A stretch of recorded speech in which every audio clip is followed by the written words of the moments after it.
Good morning, everyone.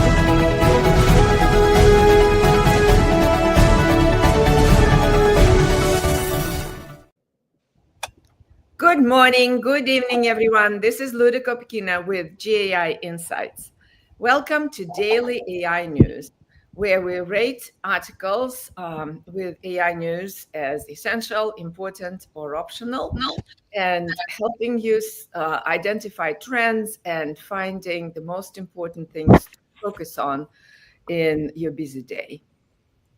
All right, we have today a couple of us from the regular crew, myself, Ankaj, Paul, and we have two guest analysts, Nina Arroyo and Sandeepa Sacheti, who is unfortunately having a little bit of trouble, so he will rejoin hopefully in a couple of minutes. So and the articles you can find gaiinsights.com/articles. And please follow along and let us know what you think about these articles. What are your ratings? All right, so let's proceed to the first one. Ankash, please. Sure, thanks, Luda. So the first one that we have for today comes from Microsoft, and it is titled AI Diffusion Report, where AI is most used, developed, and built. Yeah. So, Nina, what did you think about this quite comprehensive but rather lengthy report?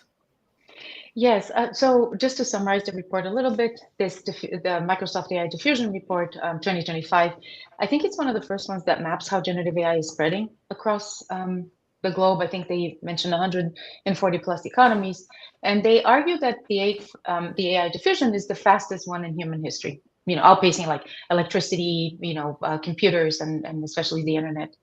It kind of reframes the AI adoption as a function of infrastructure readiness as opposed to just access to tools. So they introduced sort of like a new metric, they call it the AI user share, which defines as the percentage of working age adults using generative AI. And then they identified some systemic barriers that could maybe create a kind of a new type of course, digital inequality. They also propose that there is the framework, which they label it the frontier infrastructure user, which offers sort of like a strategic model for how enterprises and all the nations can operationalize diffusion. Some people I think some business leaders would think that, it's a little self-serving because, Microsoft is, of course, knows that a lot of them depend on Azure and some of the Microsoft tools. But the biggest deal here is about sort of like planning their AI roadmap and the need to understand which markets are really ready to adopt AI and which ones need more foundational investment. And that infrastructure was really, to me, sort of like I gave great emphasis because it's not just about acquiring tools, but really thinking about connectivity and access and all that. So I rated it as essential. Essential from Nina. Sandeep, what did you think about this one? I have to concur with Nina. It's essential. And I truly like the framework. And more importantly, I was somewhat distressed to see that while United States was leading in infrastructure and the frontier models, but it was nowhere near the top tier in terms of adoption, only at 26%. So we got our work cut out. And GAI is certainly trying to change that. For all leaders, this is essential report, and it's an easy read, by the way. Okay, we have two essentials. Ankash, what was your thought here? Yep. So Luda, I'm with Nina and Sandeep on this one. I think this is an essential read for any AI leader who is looking to expand their generative AI capabilities across different regions, right? We have been talking about adoption in United States till now, but we have seen a lot of models coming out of China, then Europe and various other geographies, even Middle East as well. And to run these models, we need a variety of infrastructure. So any company leader who is looking to expand their Gen AI offerings to other regions, I think it's an essential read for them. Okay, Paul, we're going essential. What are your thoughts? Yeah, height is important, but I certainly understand every reason. Ashish, who we value as well, he's online. He's got it as an important read here. I think, unfortunately, the title of the report was a little unfortunate. I think some people might think this is an AI diffusion model report and not an adoption report globally.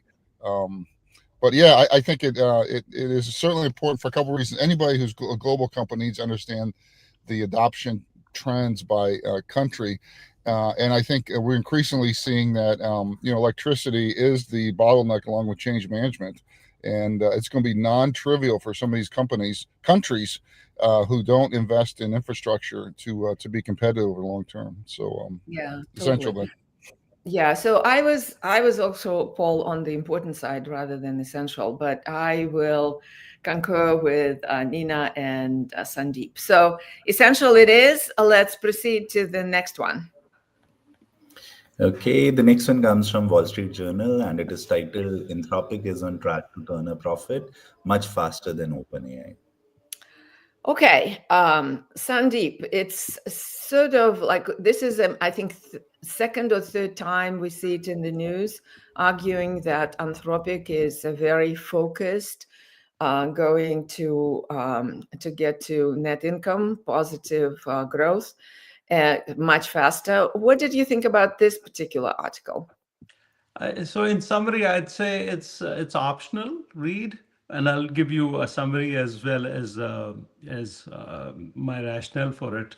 I think it's a short read, and the article makes a big point about how Anthropic expects to break even much faster, 2028. Now, that may still be a couple of years out, versus OpenAI, which is truly focused on building out this massive infrastructure going to solve all problems, including all the variety of things that they're investing in for consumers. In particular, image generation, video generation, all of those things are incredibly expensive. And so they expect to break even not till 2030, versus Anthropic with is focused on enterprise use cases and truly turning the enterprises into big users, as well as converting it to outcomes much faster.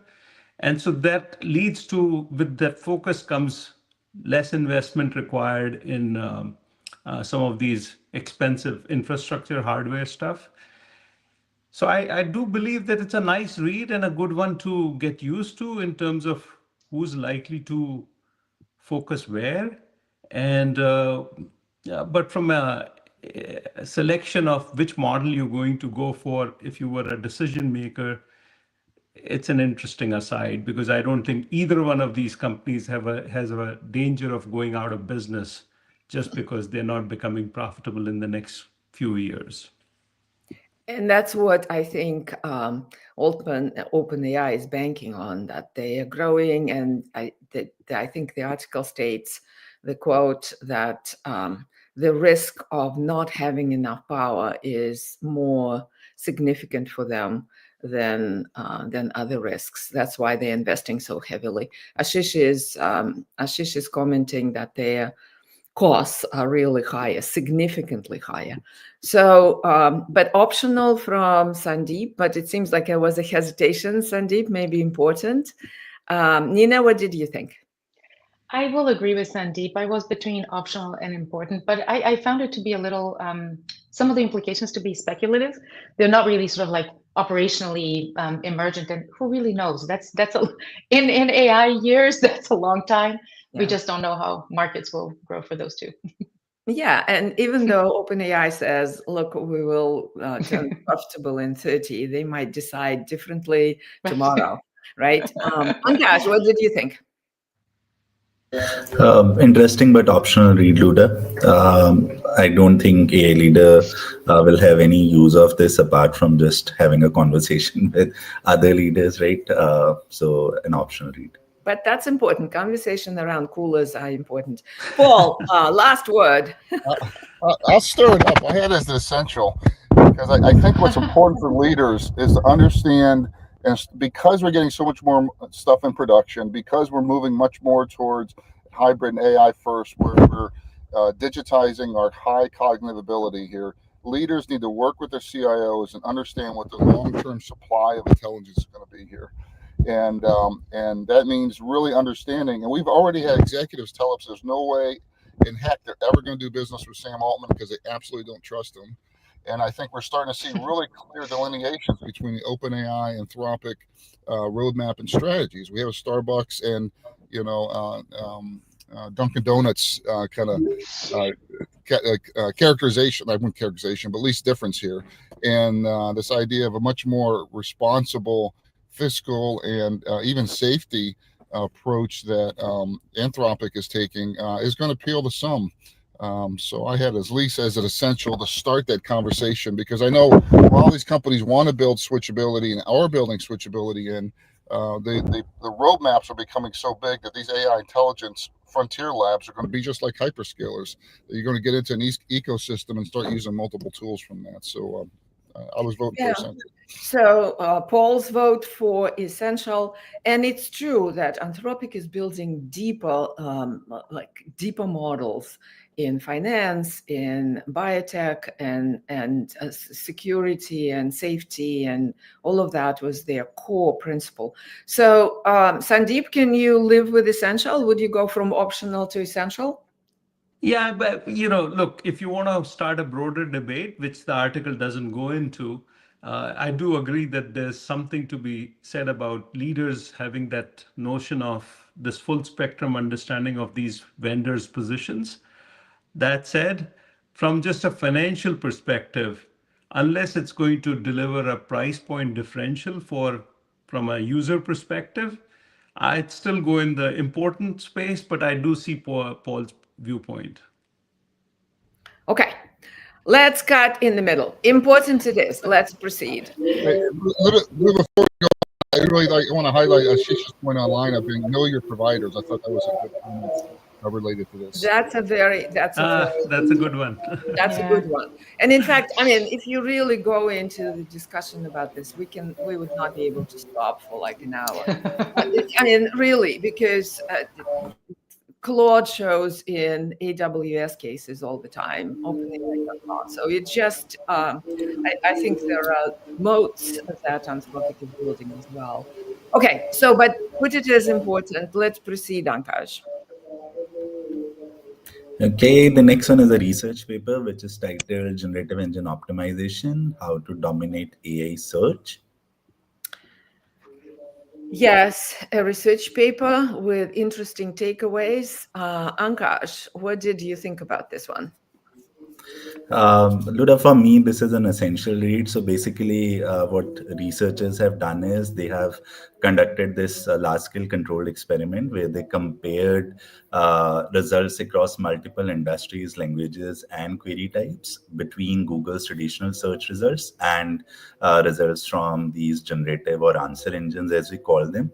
And these generative engines, they show a strong bias towards earned media.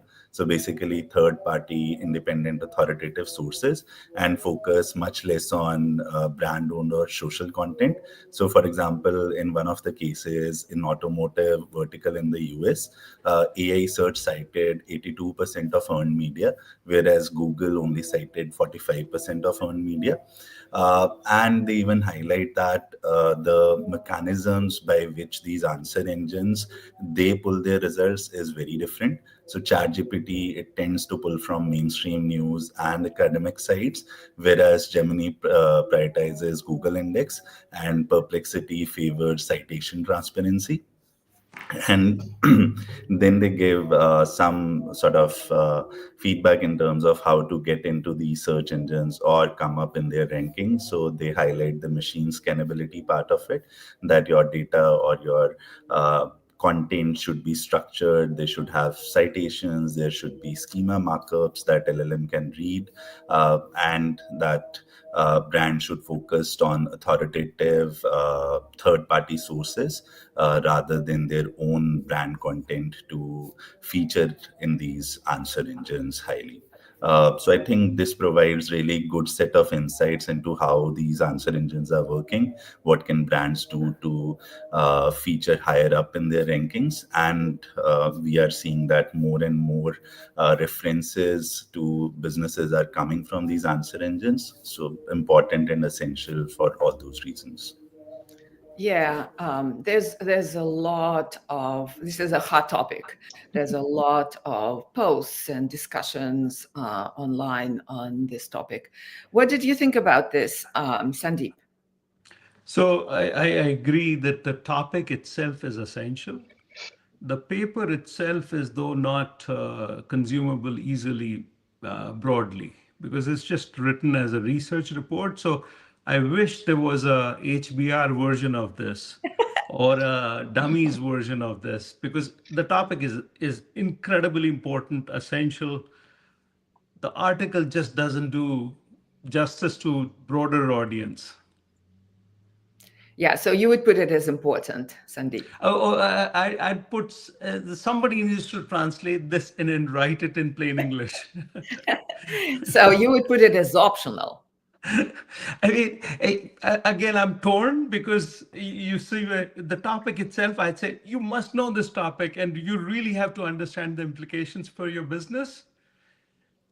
Yeah, But this is and not the that article. implications are hidden on like page 32 or something later on, right? But they are actually good implications and well stated. But yeah, Yes. they're written very late in the game, not executive summary. Okay, Nina, what did you think? I do agree with all three of you. I think the business leader would probably, the article would lose the business leader, soon, and they wouldn't really get to the end. But I do think it's an important article. If they can actually just use AI assisted, analytics, that would be great. There was an incredible, a lot of really excellent arguments at the Learning Lab at the GAI Insights this past Monday, where they talked about this and even gave clear examples. The paper itself gives a little bit of sort of like a step-by-step, or gives a little bit of a roadmap. I wouldn't say it's optional, and I would encourage business leaders to at least take a glance or use some AI-assisted, support for this. Okay. All right. Well, Paul is not here. He was very much into this topic and actually collecting information back and forth. And I think Ram is erring on the, hey, make leaders read this. And I think if we had John, he would probably say the same thing, that it is important for people to read it. So I will side with Ankash. Important to read, important topic. This presents good data-based results, showing bias, showing how languages play, and all kinds of things that are actually good data to share and to know. So I'm going essential on this one. Okay, moving on to the next one. This one comes from Meta, and they have introduced omnilingual ASR, advancing automatic speech recognition for 1600 plus languages. Okay, Meta is going 1600 languages around the globe. Nina, what did you think? I did rate this as, it was between optional and important, but let me just explain. To summarize it, just in a nutshell, Meta is introducing this, I think, huge step forward in speech to text, supporting, as Luda said, 1600 languages, and even allowing zero-shot extension to thousands more. They do mention the 7 billion parameters, which is tiny in a regular, text-to-text LLM, but in this case, speech to text, it's actually huge. So what if I think about, a consultant, for example, this is important because it opens up new possibilities for global markets, and especially some people might even think, oh, this is wonderful, we're being more inclusive. I really think it's about the bottom line and really the expansion of global markets. And I wouldn't say it's essential because it's a big step forward, but it still needs validation. So yeah, it's I'll a stop product here. announcement. Yeah. Product announcement. Okay, so you go important, Nina, on this one? Yes. Okay. Nina is on important side. Sandeep, what did you think? Yeah, I'm with Nina. It's important. By the way, I had so much fun playing with the tool. The demo is included in it, and it's got a great interface. You can try different languages and listen to languages in Africa, India, etc. And it was just awesome. It was fun. I think there's a lot of future in it. To Nina's point, market expansion opportunities, but important. Okay. Okay, so the bit I liked about the introduction is that previously you couldn't add languages on the fly. In Yeah. this case, you can. So you can just put together a couple of native examples, not very many also, and the model automatically includes that language into the spectrum. So I think that's a great capability, allowing the leaders to really map it and experiment and add these languages on the fly almost. So yeah, I thought from that perspective, it's important. Ankash, what did you think? Important for me as well, Luda. Okay, all right, let's put it as important. Let's proceed to the next one, please, Ankash. Okay, the next one is a case study from AWS, and it is titled How Clario Automates Clinical Research Analysis Using GenAI on AWS. A classic, well-written AWS case with a problem, the solution, and some results. What did you think about this, Sandeep? Yeah, I really enjoyed reading it. It's a really fantastic case study of how, in an industry that is so well regulated and so steeped in process and tradition and oversight with lots of governance, security issues, compliance issues, even those people can actually automate and really wring cost out and time out of the equation, process time. Is really nice to see that. So for everybody that is in a regulated industry and is often worried about, well, we can't utilize AI because of all the regulations and all the oversight. Well, here's an example that shows that you absolutely can. But from a general broad usability and readability perspective, I'd say it's in the important category, unless you happen to be in those industries. And it is somewhat of an AWS plug, Right. and all the capabilities within AWS that can come to bear for creating a workflow solution. So important, but I don't think it's a nice marketing pitch for AWS. Yeah, and this unfortunately didn't break any new ground in terms of implementation and stuff like that. Nina, what did you think? I agree completely with Sandeep. I was just left with a sense of hopefulness for, sort of like shortening that clinical trial period that sometimes can be a barrier. But I completely agree. Yeah, important. Yeah, it's fascinating that a year ago, this would have been like, woo, this is great. Now we're all in the middle of being optional. Ankash, what did you think? I was important on this one, Luda. I think we have seen multiple case studies from Clario and AWS, right? I think we have discussed two in the last month or so. So seems like AWS is using Clario for their marketing pitches now, but still it gives important lessons on how to do this in a regulated setup. So important for that reason. Okay. All right. Let's put it as important. We are going essential and important so far today. We'll see what the last one does. Okay. What's the last one, Ankash, please? Okay, the last one comes from Yahoo Finance, and it is titled KPMG wants junior consultants to ditch the grunt work and hand it over to a teams of AI agents. Yeah, so this is for me. So let me summarize it. Essentially, the article talks about how when a junior analyst joins one of these big fours firms, KPMG, PwS, and PwC, and they do a lot of grunt work, slides, very research data and not very creative.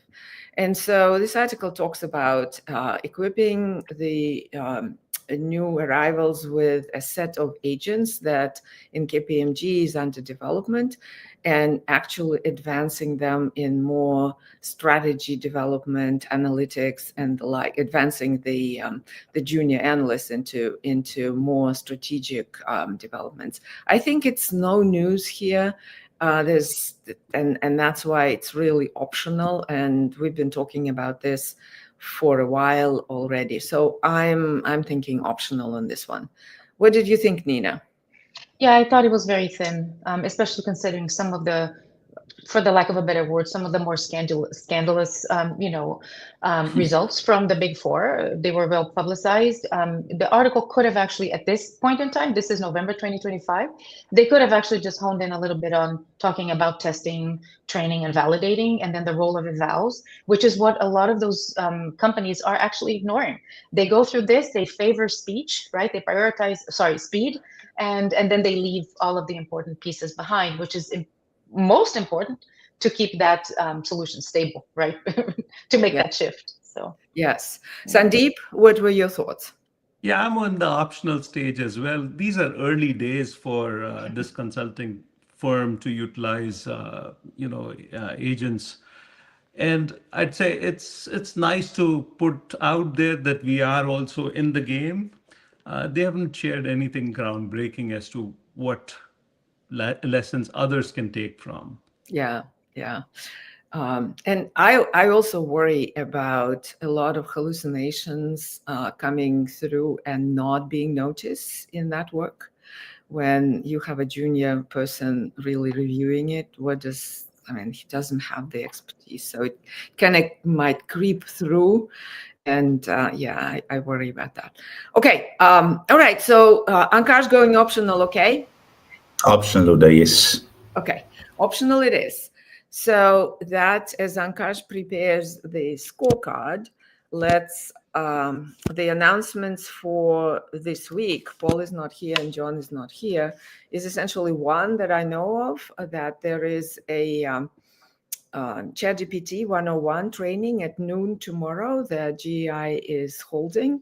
You go on LinkedIn and you can just register and join at that time. And it's actually a very good, even if you join a couple of times, you learn a bit from that training. So please join if you want to learn a little bit more about how to use ChatGPT. All right, and for today, we have 2 essential, 3 important, and 1 optional article. Thank you, Nina, Sandeep, for your comments. Really appreciate you joining. And Ashish, Ram, and others for commenting. Again, appreciate it. And we'll see you tomorrow.